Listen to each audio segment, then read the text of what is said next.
Hey guys, this is your Monday morning mix-up. I want to begin by saying if you are interested in Honduras and didn't get to come to our informational meeting, please see me about info about that. We have a hard deadline of February 28th. That's a Sunday, last Sunday in February, if you're interested in going. We also this summer have a Colorado adventure trip.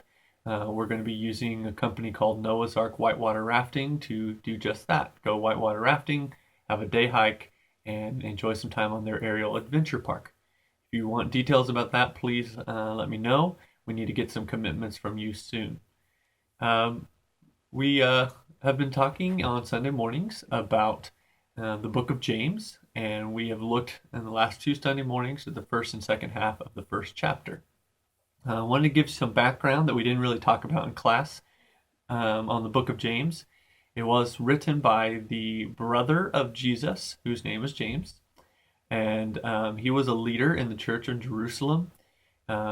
Christ, in fact, appeared to him after his resurrection, and at one point, Paul calls him a pillar in the church.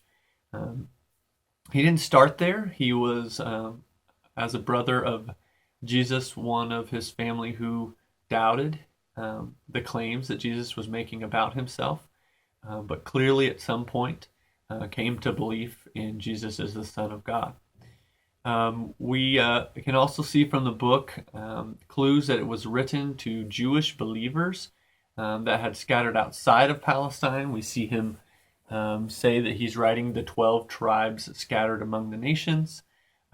As you read through the book, and this comes clear very quickly in chapter 1, that his purpose was to encourage those who were facing trials to pursue wisdom from God, and that his goal in this was for his readers to find joy even in the midst of their trials as they saw God producing in them the righteous life that God desires.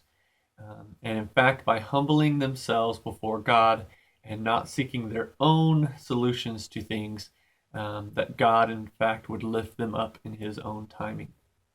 And so we looked at the first two parts of the book, chapter 1, and we saw him talk about a call to action. We saw him talk about the wisdom of God. We saw him talk about facing trials. And essentially, he lays out the idea that God is so good and so gracious and so giving to us that it motivates us to want to be like that, to be like his son Jesus, and to walk in the way that God would have us to walk. And that, in fact, who God is, what he's done, and what he teaches us has a real impact on our lives.